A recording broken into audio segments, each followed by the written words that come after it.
Welcome to Disrupted Science, the occasional conversation between the authors of the upcoming book, How the Internet Disrupted Science, now available for pre-order. I'm Kent Anderson, here with my co-author Joy Moore, and today is Wednesday, April 8th, 2026. Hey, Joy. Hey Kent, how's it going?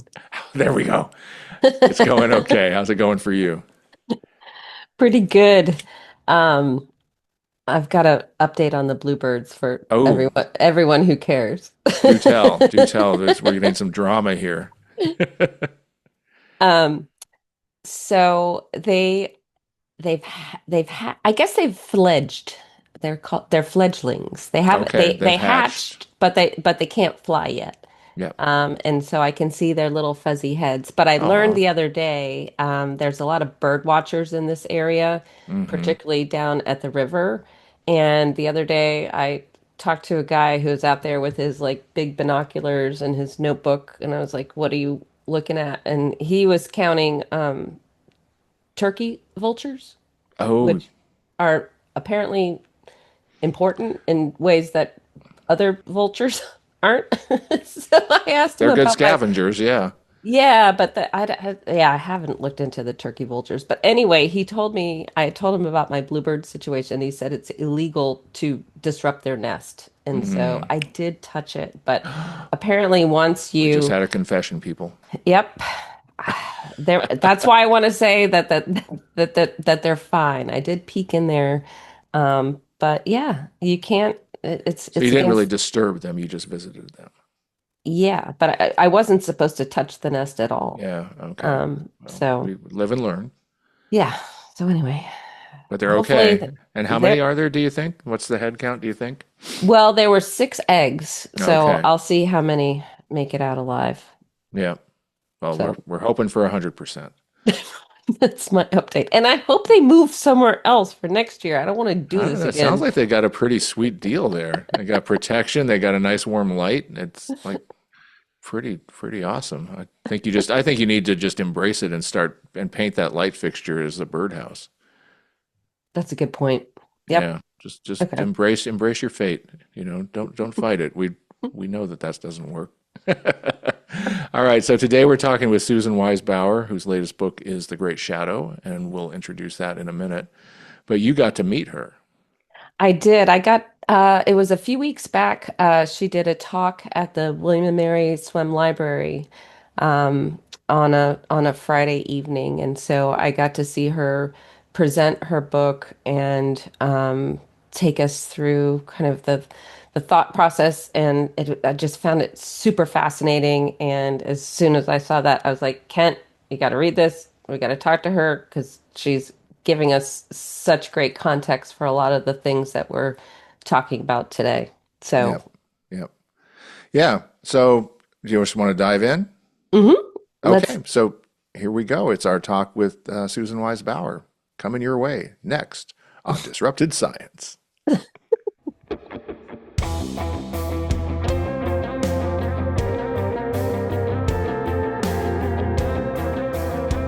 Susan Wise Bauer is a historian, an educator, an author, a farmer, and a publisher. She taught at the College of William and Mary for 18 years before taking up writing full time on her family farm. We're here to talk with her today about her 2026 book, The Great Shadow: A History of How Sickness Shapes What We Do, Think, Believe, and Buy, published by St. Martin's Press. I reviewed it recently. Welcome, Susan. Thank you. Glad to be here. Lovely to meet you. So, we were really excited to get the opportunity to talk with you. A lot of what Kent and I focus on and what the audience for what we write and talk about are focused on funding for scientific research, Mhm. scientific and medical expertise are being questioned at scale, it, it, at levels that I haven't seen before, at least in this country. And at the same time, we're seeing that kind of space being filled by a lot of information and misinformation about Mhm. fears of unseen and unproven pathogens, and people are getting all, worked up about what we would normally have thought of as like, normal, hygiene and Hmm. what to eat and when to go to the doctor and things like that. And so when we came across your book, we were reassured and excited to find out that this is not new. And so can you please talk us through what is this all about? Talk us off the ledge, Susan. Well, I mean, I think that what we're seeing now in the whole Maha movement is it is a little bit of a corrective, a little bit of a pendulum swing. It's not a little bit of a pendulum swing. It's a little bit of a corrective. It's a huge pendulum swing.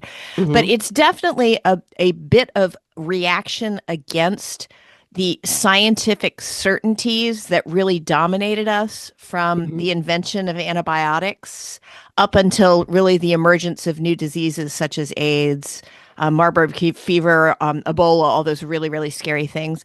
There was about a 40-year period, and sometimes it's called the Pax Antibiotica, where medical science really seemed infallible. Mhm. It Hmm. did seem like we could conquer anything, we could do anything. And I think the medical, I'm going to use the sloppy phrase medical establishment, but certainly medical experts and way too many doctors took a godlike posture and said, Hmm. you do what we tell you and you will live. And what happened beginning in the 1980s, but really culminating in the COVID pandemic, was essentially, just to quote Jurassic Park, life will find a way, basically was, pathogens saying, nope, you don't have this. You are not gods. Mhm. And the pronouncements that you put out so confidently are not always true. And as a society, we had been so accustomed to accepting medical dictates Hmm. unquestioningly. And Hmm. listen, if I could just give you a little of my personal experience here. So I'm 57. My father was an emergency room physician and also a board certified pediatrician. So he was born in the 30s. Mhm. Let me tell you what, you did not question the doctor. You just No. you just didn't do it. Right. And he and I had a great relationship. When he died, we were on wonderful terms. But growing up, you did not question the doctor. Hmm. Mhm. And that was how he had been taught. That was the culture that he had learned. And it's the culture that many of us, and those of us who are, maybe in our 40s and older, still that internalized, was that you don't question medicine. So when medicine, and I think this is part of the reason why the pandemic turned out to be such like a big turning point, the pandemic kind of encapsulated that Hmm. disillusionment with the godlike posture of medicine into Hmm. one very short period. Mhm. So, the phrase, well, the CDC now says, kind of became a byword for, Yeah. well, you said you knew the answer, but clearly you didn't. And that, I think, is what really set the stage for the current surge in distrust of traditional medicine and the pursuit of alternative theories, alternative wellness, things that would have been easier to dismiss as quack before the Hmm. pandemic. Yeah. Yeah, So, it's an interesting time too from a information perspective because the other thing that was going on was a flood of information, the infodemic, right? yep. Yep. And so you had people assaulted on these computer terminals in their homes all Hmm. day, Well, Hmm. they didn't and have people anything didn't else have to do anything else to other. do. Yeah. But just imagine if this had been, a different media environment, Yeah. right, where you didn't have that kind of thing going on. You may not have had so much doubt sown at the same time that you had a shocking turn of events in the health space, right? Well, and we also had this massive breakdown in traditional mediation of information. So, as Yep. an educator, one of the things that I do, and I've taught college students for many, many, many years. So, one of the things I have to go through with them is, how do you know whether something's been mediated, i.e., approved by someone with some expertise in the subject, and how do you know when it hasn't? And when I started teaching, which has probably been 25, 30 years ago now, it was fairly easy. We said, if it's in a book or a journal, it's been mediated. And if it's online, it hasn't been, or online, whatever the equivalent was back then. And Right. that's just not even true anymore, because you Hmm. can self publish a book. You can Yeah. self-publish a journal article even and make it really look good. So there's this responsibility on the part of people looking at information to dig a little deeper and say, who else has looked at this? Who else has passed it as accurate? Do those people have any financial interest in this information, which is another Hmm. huge thing? Hmm. Um, and that is a very difficult skill to teach Hmm. people who are not actually in college. I mean, how do you actually get this across to the person sitting in front of their computer? Yeah, right. So there was a big opening there. Yeah, huge, Yeah. huge. And Hmm. what happened is that slickness, design, and good graphics started to replace expertise in terms of do I trust this or not? Right. I'd like to Yeah. get your perspective on this too, because the other thing that in this online environment that was so different is its personalization level. Mm-hmm. Right. It used to be that when the doctor said something or C. Everett Koop said something, it was everybody received the same information and everybody was, felt some sort of equity about, we all got the same information. Right. But here you have all these filter bubbles and personalized spaces that can be exploited in different ways to fragment health information and emphasize some to some people and some to others and so on and Yeah. so forth. Yeah, the siloing of information is something that's very difficult to overcome, and you have to make an active effort to do so. And it doesn't help that, and you guys would know more about this than I would, but it doesn't help that so much actual scientific study is, first of all, inaccessible because it's in paid journals. And so unless you're someone like me who has an academic connection, it's very hard to actually get into the journals and read it. And second, is written in such impenetrable prose that you can't figure out what on earth is going on, again, unless you've had a lot of practice in decoding it. So I feel like the more trustworthy information is both usually behind a paywall and inaccessible to non-experts, whereas the less trustworthy information is easily available and very attractive. And that's a Yeah. really big problem. That's a massive problem, and it's it's what Kent and I are, it's kind of our raison d'etre Hmm. these days. Hmm. The the business models have changed. Yep. The impenetrable behind a paywall Hmm. content is content for people who are basically Trained to either use it. qualified, trained to Hmm. use it, and have somebody's paying the bills for them to get the information they need to do their jobs. Right, Right.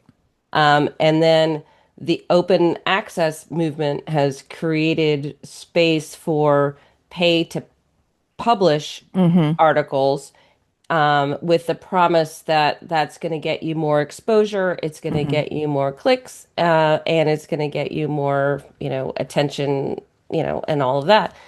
And so we've had a real shift in terms of what the public expects. Hmm. You can Google or you can go on different databases and find all sorts of free information that is medical, but it's probably not what your doctor's reading.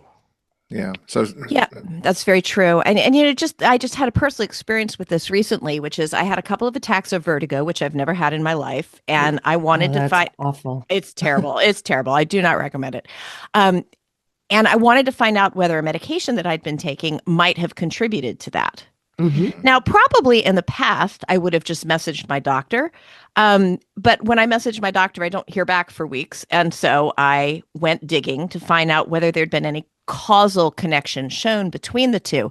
And what I were looking for were statistics. And the only way that I found it was to use my, paid academic subscription to medical journals Mhm. and Hmm. search them. So, I mean, how many people who are not academics have that access or know how to do it or know how to read Well, the I think this is statistics when they find them? this is another thing that I think has created the level of mistrust or the corrective, the need, the desire for a corrective is the United States especially has a broken healthcare system, Yeah. right? It's Hmm. financed poorly. It's too expensive. It should be single payer. And you should make it, you should have a doctor that responds within 24 hours to a Yeah. message on my chart or whatever you're using.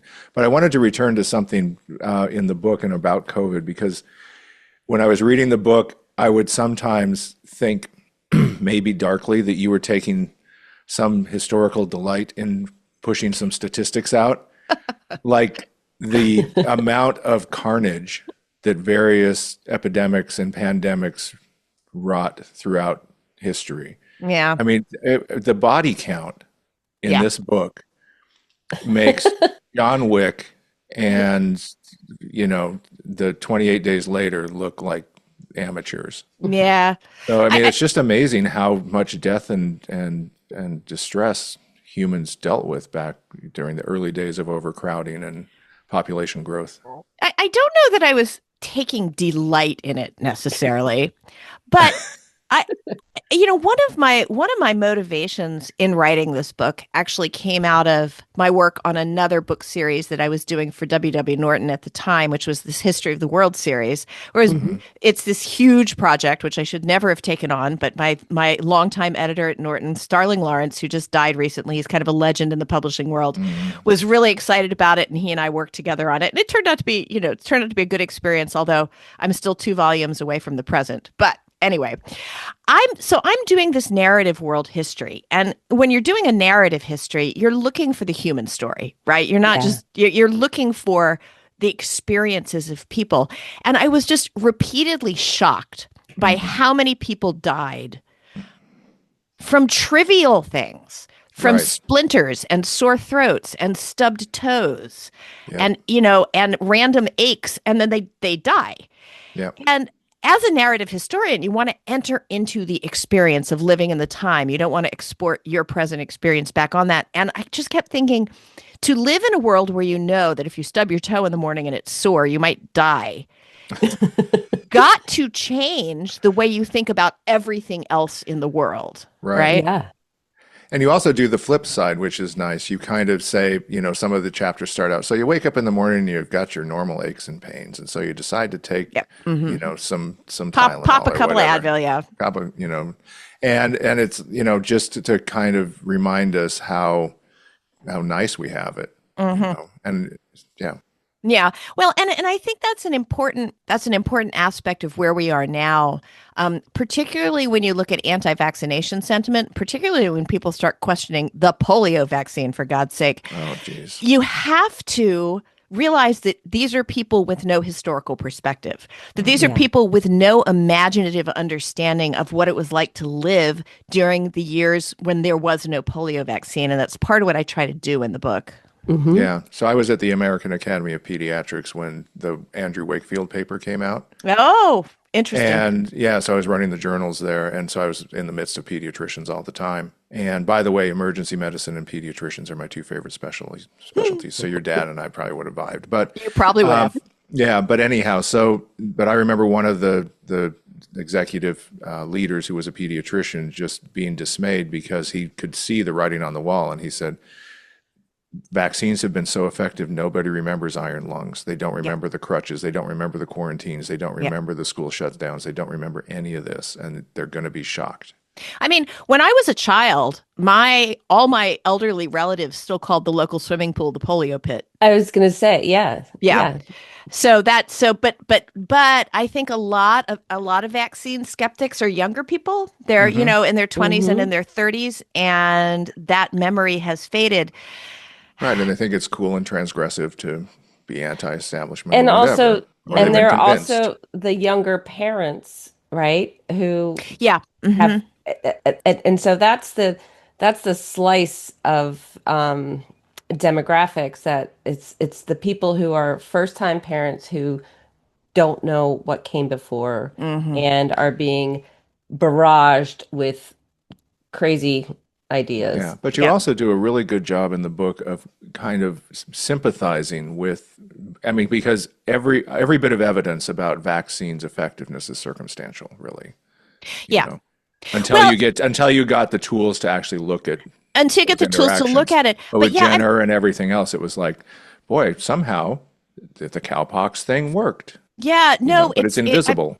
It's like that. It's like that cartoon that has all the equations on one side, and then in the middle it says, "And then a miracle occurred." And then there's an equation on the other side, and the one scientist is saying to the other, "I think you need to be a little more specific here."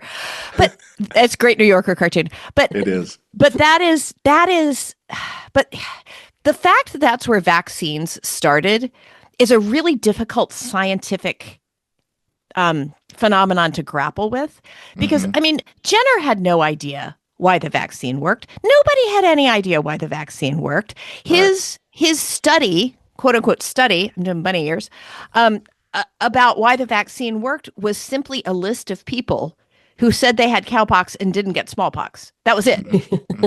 That was it. And it was all self-reporting. I've got the receipts. Yeah, exactly. But out of that grew this immensely valuable and effective medical technology, but it did not start well, you know?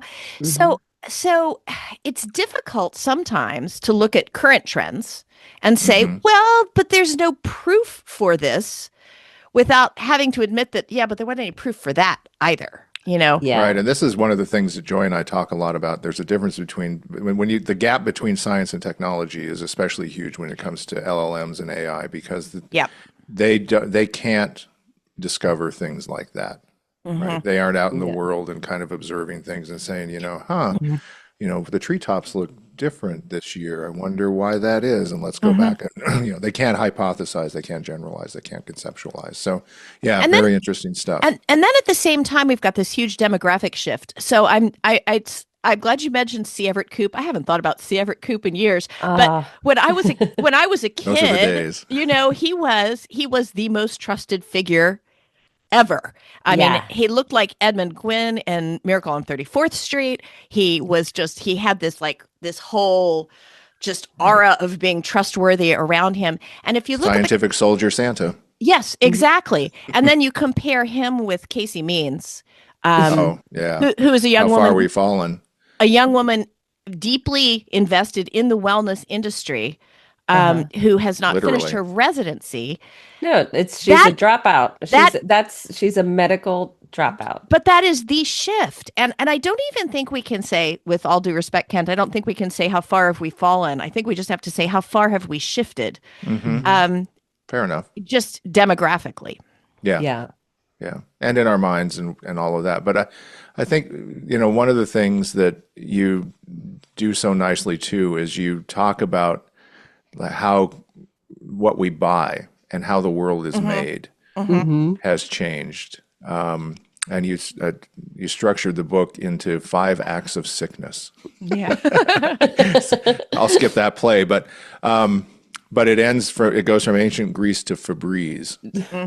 Yep. Right. And so kind of as you went through that framing, what kind of surprised you as you went through that? I guess, I don't know if it surprised me, but I was continually struck by how sticky Hippocratic theory is. Right. So one of the big transitions that we have is Hippocratic theory. Well, actually, I'll just do 3 acts just to keep it simple here. In ancient times, we thought about illness as an entity that visited us from the outside, a thing, usually a supernatural thing, something sent by a demon or a god. And that's what made us sick. The shift in the Hippocratic and Galenic days is that we lose the sense of illness as a thing, as an ontological being, something that has an existence apart from us. The smallpox virus would exist whether or not we looked at it. It's not a Schrodinger's thing about it. It's a separate thing. In the Hippocratic years, centuries, millennia, what happens is that sickness becomes this mix of places, airs, and waters, is what Hippocrates said. Where we live, what we breathe, what we eat and drink, what our habits are, and how each one of our individual bodies responds to that. So there's no such thing as an illness. There's just illness, but that illness is incredibly individual to us and how we interact with the world. So we lose this sense during the Hippocratic centuries of disease as an outside thing. Mm-hmm. With the rise of germ theory, we return to that ancient idea that sickness is outside of us, is caused by an entity that is not inherent in us. Except now that instead of a god or a demon, it's a germ. It's a virus, it's a Right. bacteria. But Right. We it's can describe it precisely. But what we have to remember is that Hippocratic theory was with us for 2,000 years, during which we developed all of our customs that we still hold to in modern times. All of our great literature, from before the 20th century is all Hippocratic, So when Beth dies in Little Women, that's a very Hippocratic death. She just kind of fades away because it's something inherent in her, and they keep taking her to the seashore and trying to, fix nobody ever says, well, probably tuberculosis, you need an antibiotic. Right. Right. But that's the literature that we absorbed, and the customs that we still follow all come from this Hippocratic era, right? And that has just If you sneeze, I'll bless you. clung. Yes, exactly. Listen, and I say this in the book. I don't know. All of us with children at some point have said, put on a coat or you'll catch a cold. Right. Well, we know that that's not how it works. You're right. But so much of our metaphor, so much of our language is still bound up with this. So I think what you see in the ascendancy of Maha and wellness culture generally is just how sticky that Hippocratic tradition is, and just how much it's still with us, even in the present day, because that rhetoric still has so much power. Well, and you mentioned, it's interesting that you mentioned it in the context of narratives that have existed that we still read, right? Because what Maha is doing is constructing a narrative. Right. They aren't looking for outside scientific discoveries to inform their policies. They're creating a narrative to drive their policies that fit with that. So it makes sense in a way that they would embrace a known narrative and use some of the techniques from that to move theirs forward. And I think there's a difference between, and Susan, let me know if you agree, between if I tell you I can't come have coffee with you today because I'm sick, that's a temporary thing. But if you say if I say I have an illness that is a longer term, kind of more entrenched, potential state of being, and what we're hearing from the Maha crowd is they're saying America is sicker than ever, while they're ignoring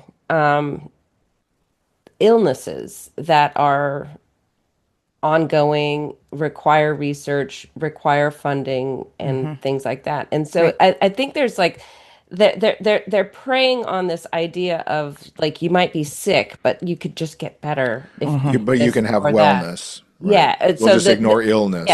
Yeah, illness is one thing, but you can either be sick or well. Yes, and there's a really heavy moralistic slant to this. So that this also is part of Hippocratic theory, is that if you manage your health properly, if you manage yourself properly, if you eat right, if you do everything right, then you won't get sick. So if you're sick, clearly you've done something wrong. That's exactly right. I remember, my dad would say, "Why are you coughing? What, you didn't wear a hat yesterday?" Oh, and it went beyond that. My mother, who I love dearly, I lost both my parents in the same year, so I'm still like, I still remember these things really clearly. My mother used to say I used to get horrible spring colds, partly because I was teaching freshmen. I mean, and they cough on you, and then that's it.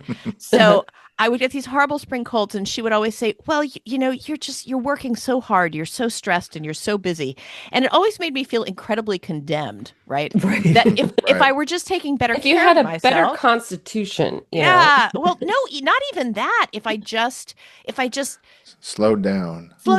Yeah, like it was a choice. Yeah. Then I would. Well, you've got Susan Sontag's illness as metaphor too, and all of that. Exactly, and that's such a brilliant essay that she wrote. I'd recommend it to everyone. But so that moralism is a huge part of Maha and wellness culture, but it's got a really, really dark side, which is people in this country who are poor and who are people of color because of decades of deprivation are much more likely to have certain illnesses. And that makes it very easy to dismiss funding for work on those illnesses, funding for treatment of those illnesses. I mean, why are we still paying what we're paying for insulin? Well, because you ate too much junk food. So it's your own fault, and this isn't even subtle. It's been said outright by numerous figures in the administration, including Donald Trump. Why And should it we ties pay back for to it? the whole welfare queen stuff of the Reagan Yes. era and all that. Yeah, but it's been going on in conservative rhetoric for a long time that if you get sick, it's your own fault. Now, look, the problem with this is, of course, there's a grain of truth in it. If you smoke a pack of cigarettes a day and then you get lung cancer, yes, your choices had something to do with your outcome. Right. But it's just not that simple for everyone suffering from chronic illness to just say, well, eat better. I mean, I'm in a rural county out here. Charles City County, which is between Williamsburg and Richmond, has no stoplights. We're a food desert. There is $1 General. I was going to say, I know exactly where you are. And that is, So do you grow all your own food? Well, I mean, we do, but I have a 100-acre farm that I inherited from my white parents, and not everybody is that privileged. Right. Right. So, Right. Yeah. So let's go through a few things because your book is so chock full of great things. Do you mind if I run the list with her, Joy? Yeah, go ahead. Okay. So we're going to do a kind of a speed round with you. Okay. okay. You can say whatever you want about each one of these. I know what I want you to say, but we'll see. We'll see. So, all right. So 1, Kleenex. Kleenex. Don't put a cold in your pocket. Right. That's a great line, isn't it? It's a great advertising slogan. Yeah. So Kleenex, actually, a lot of the technology that we now use in wellness or illness related things came out of World War II inventions. So it was a matter of, there was all this stockpiled military stuff that they had to figure out how to use. So Kleenex was actually first marketed. Oh, I'm sorry. This was a speed round. I was supposed to be fast. No, go keep ahead. going. Keep Yeah, going. Okay. So it was actually first marketed as a makeup remover. That's right. That's right. Yeah. Mostly to women. And then some advertising genius figured out that with germ theory, this comes at a time when germ theory was now widely accepted, but we didn't have any antibiotics. So it put us for about 30 years into this sort of worldwide panic where you knew what was making you sick. You just couldn't do anything about it once you got sick. So the only thing you could do is protect yourself from the germs. So, and tuberculosis is still very prevalent at this time. So people used handkerchiefs to blow their noses when they got sick or to cough spittle into. And as germ theory became more accepted, the recommendation for what you did with those handkerchiefs was, I'm not kidding you, wash them 3 times, boil them, and then lay them out in the sun. So that takes a freaking lot of time, right? You need a lot of hankies while the one batch is drying. I know. Well, because nobody knew exactly what would kill a germ. So Right. it was sort of It was sort of dead 3 times. a maximalist recommendation. Yeah. So some advertising executive at whatever Kleenex's parent company was at the time. Kimberly-Clark. Kimberly-Clark. Yeah, that's it. Figured out that these, makeup removers, you could blow your nose in them and throw them away. Yeah. And you don't want to carry a cold in your pocket. And you don't have to wash the handkerchief. Right. And you have to buy cases of them every week. Exactly. For the rest of your life. Obsolescence begins. For the rest of your life. So, but I mean, at the time, it was kind of a win-win because the women who were absorbing the weight of washing these things 3 times and then boiling them didn't have to do that anymore. And, Kimberly-Clark made a boatload of money. Yeah. It's funny you mentioned tuberculosis. I have a copy of a 1908 JAMA here. And I was leafing through it the other day because it was rainy and crappy out, and I looked at it, and the back of it is full of ads for sanitariums. Sanitariums. When I had 4 children under the age of 10, I used to long to be sent to a sanitarium. Yeah. It sounded so blissfully. Yeah. I think I've got the vapors. I got to go. I know. All right. So one of the other things that there are a lot, we've got a long list, so we got to cruise. I hope I have this right. So delegation, how physicians evolved out of acolytes at temples. Yep. So back in the days of the Greeks and the Romans, If you got sick, you went to the temple to ask the priest to intercede with you, with the gods, and find out who you had angered and why and how to make it better. And the priest would, inquire of the god and then make a recommendation to you. Over time, what happened is they started to accumulate data. And their assistants in particular are in charge of, sort of keeping up with all of the recommendations and which ones worked and which ones didn't. And so these recommendations, which were not, they were kind of more like common sense recommendations, began to have some effect on people's health. And so the acolytes are sort of the first scientists. They're the first ones who are collecting data, collating it, and trying to, say, well, should this particular complainant with the sore stomach, should they go spend the night in the abattoir with the slithering snakes, or should they go home and, and have some beef broth? Yes, right. exactly. Yeah, and so they check whether or not they died. But they could also take the workload off of the priest, right? Yeah, they could intercede. And so it reminded me of like nurse practitioners and physicians. A little bit. Yeah, a little bit. Although that's sort of the very, very earliest root of modern medicine. What's interesting to me is that the doctors who evolved out of that have held on to the priest-like attributes. Right. Yeah. Yeah, but it definitely struck me as an echo. It's like, I've heard that note before. Yeah, most definitely. All right. Do you mind if I press on, Joy? Yeah, go ahead. This one I loved, and I want to hear what you have to say about it because I could only infer the English sweat. Oh, the English sweat is the most fascinating disease. So it comes on you suddenly. And actually, descriptions of the symptoms are like so varied as to be useless. But basically, you start to sweat, then you die. That is. But you have to be English, mostly. Yes. Well, that's the most interesting thing about exactly. it. Is that it really did seem to affect mostly the English. Mm-hmm. Not as exclusively as contemporary accounts would have you believe, because people of other nations did get this sickness. But it was widely believed that there was one type of body that was susceptible to it, and that was an English body. Mm. Yeah. And then it disappeared. So we still don't know what it was, but it certainly cemented the Hippocratic idea that certain kinds of bodies were more susceptible than other kinds of bodies to certain ailments. Yeah. Well, I have a personal theory. I think the English have adapted because as an American in England, with all the fire doors shut and all the windows shut, every time I go there, I'm just sweaty. You're and they're okay. Yeah, and they're so they've dry evolved. as paper. Yeah. Well, you do actually see this impulse. Was alive and well. It's still alive and well because, again, if we go back to our current administration, our president has blamed immigrants for all kinds of diseases because they have different kinds of bodies. So this has not gone away. But one of the things I found somewhat entertaining is that when syphilis first emerged, the Germans called it the French disease, and the French called it the English disease, That's and the right. English called it the French disease. So, yeah, that's been going on a long time. A lot of finger pointing. A lot of finger pointing. Yeah. All right. I got an. Oh, you want to jump in with one? Okay. We got to talk about the library books and. Oh, the great library book panic. I learned about this a few years ago on a podcast, and it just kind of blew my mind. I had no idea. Well, here again, you're in this particular historical era where we know that germs cause disease, but again, we don't have any defenses against it.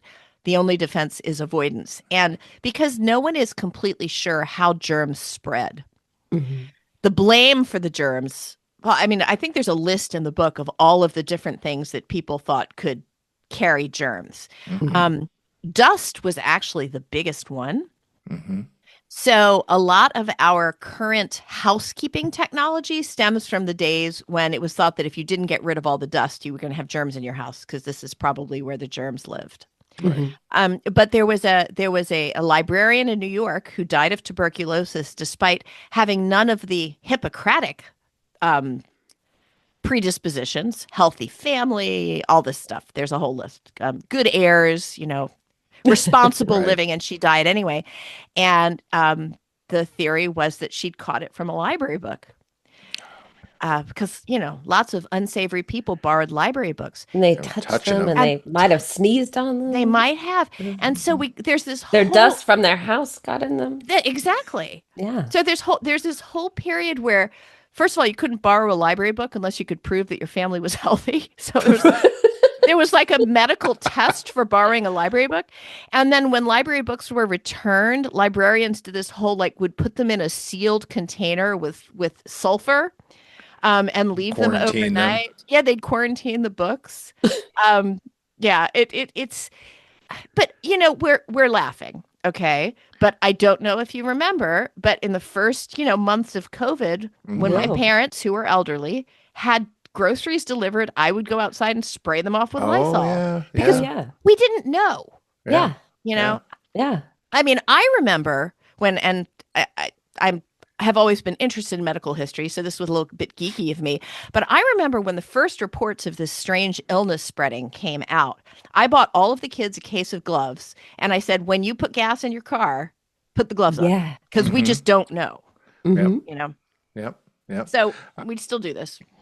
Okay, I'm going to do one more, and then we should probably move on, since given the time. But we could, I can tell we could talk with you all day. So, so is it okay if I pick the next one, the last one, Joy? Yep. I'm trying to figure out which one it's going to be. Go ahead. Copernicus and corpses is how I labeled it in here. Copernicus and corpses. Oh man, this is a hard one to do briefly, but let me try.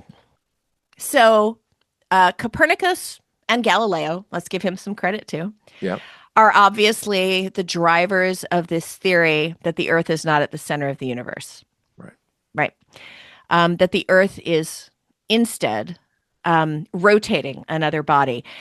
And I mean, it's easy to sort of be scornful about the amount of fear that greeted this theory, but it was a huge shift in how we thought about ourselves. We were to not be the center of the universe, to not be the crown of creation, to not be the reason why everything else existed.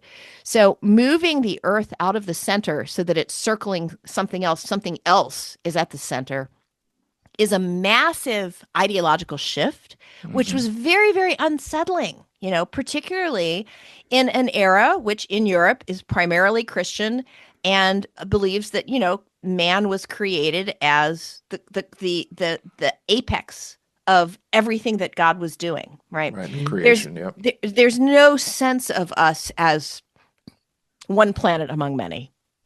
Right. Right. So to move from being, I guess it's a little bit like, like a little bit like when, you're an only child and then a sibling is born and you're Right. like, wait, what? what? I am not the center of everyone's attention anymore. Right. But I mean, that really is sort of the emotion that goes into it. So when sort of simultaneously we have the rise in dissection, and particularly public dissections. Public dissections are really fascinating things. It's like, it's like Super Bowl stadiums full of people Right. Yeah. watching an anatomist dissect an executed criminal. Right. And listening. And listening. The dissections are noisy. Well, and the surgeon's aides used to carry around like flat trays of organs, like up like popcorn trays, like up This through the This crowd. this is what a kidney looks like. Here comes Yeah, the liver. yeah. Here it comes, so that people could see them. Right. So This is what's in you. yeah. Well, But that's the thing, right? well, and this is an age where people are not nearly so far away from the origins of meat as we are. Everyone there has seen a cow butchered or seen a pig butchered or done it themselves, right? Right. And the human body on a dissection table does not look that different from a cow or a pig. It's the same basic. I live on a farm here. We just took down a cow day before yesterday. Yep. It's not that different. So there's that same dislocation, that same shift in, we are not as extraordinary as we thought. We're not as unique as we thought. We have way more in common with these animals than we thought. Yeah. So there's sort of a simultaneous dislocation going on there, which drives a lot of fear and reaction, but also a lot of innovation. Yep. Yep. Thank you for tackling tackling that one. I know it's a complicated and subtle one, so I appreciate Well, that. I've oversimplified a bit, but it's definitely worth looking into if you're interested. Yeah, and you know get the what? book. Get the Everyone book. should read the book. Yeah. Well, my publisher would much appreciate that. All right. Joy, do you have other questions? No, I just want to say thank you for writing this book. We learned a lot, and you conclude it with, understanding the past is at least a step in the right direction, and that's something that we wholeheartedly agree with. Yeah. So thanks for all your work on this, and thanks for sharing it with us. And then hopefully people can start to kind of like put things into perspective. I hope so. I have to say, I was surprised myself how many ways, sort of beat by beat, we reproduced past fears and past reactions during the COVID pandemic. Yeah. And this will not be our last pandemic because that's not the way That's life works. Life on Earth. Yeah. Life on Earth with airlines, is Right. that's the big factor there. So it's going to happen again. And are we going to learn anything? Are we going to do anything differently next time? Well, thankfully, we've got mRNA vaccines, so that's a good thing. At least for the moment. Yeah. Yeah. All right. So let's move on to discoveries of the week.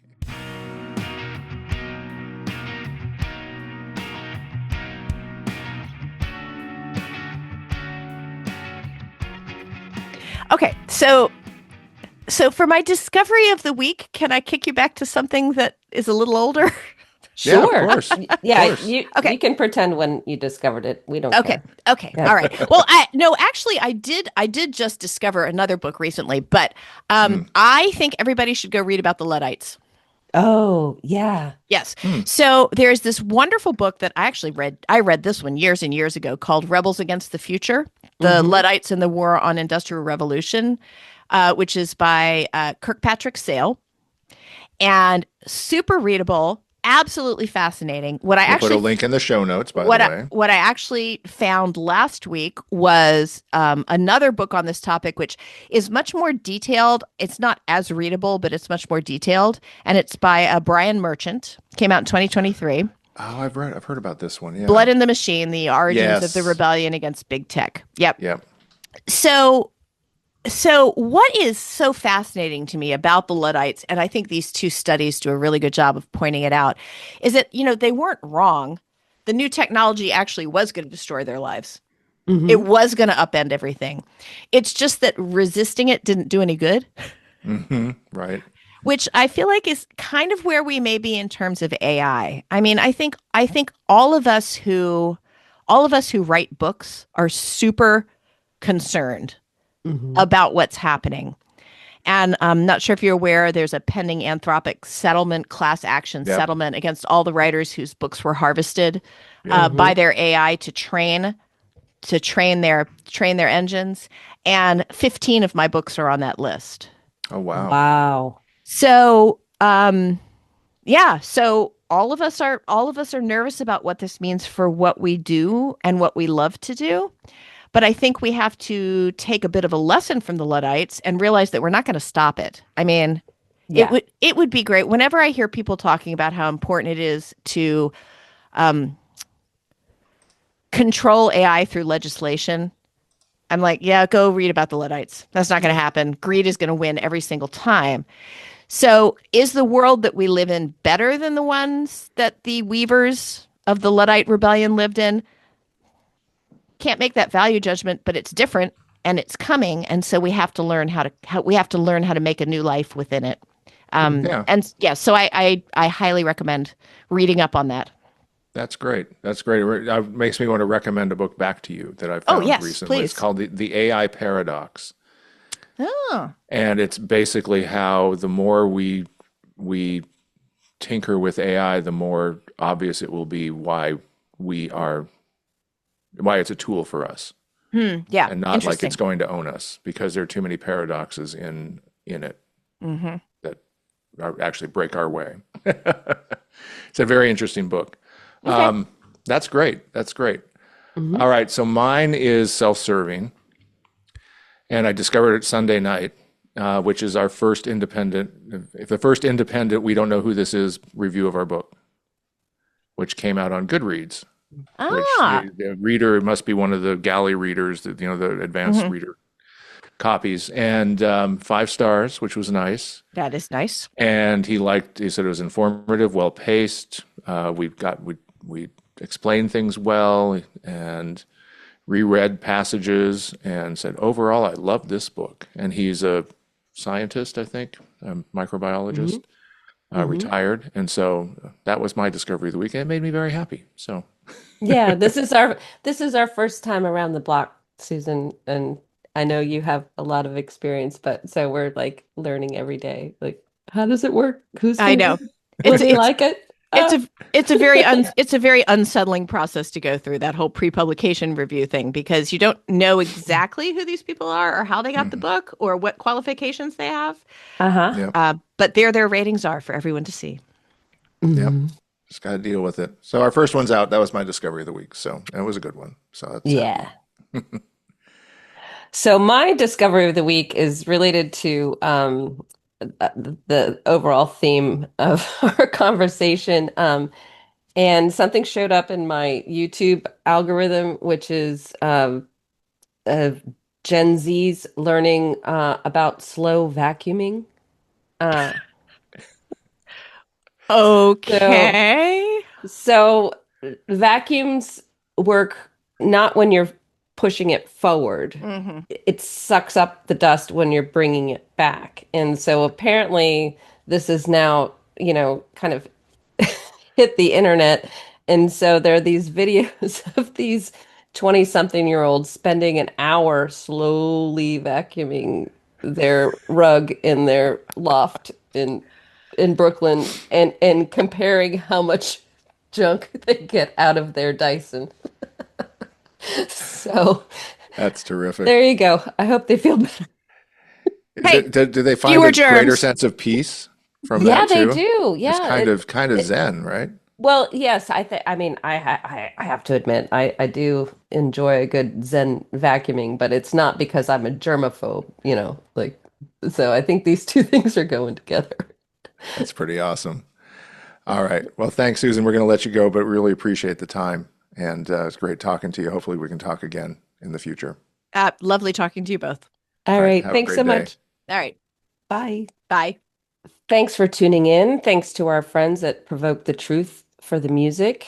If you have topics you want us to cover, please email us at disruptedscience@gmail.com. We'd love to hear from you. You can also keep up with developments at the Geyser, where you can subscribe to support our efforts. Thanks for listening. See you later. Thanks all.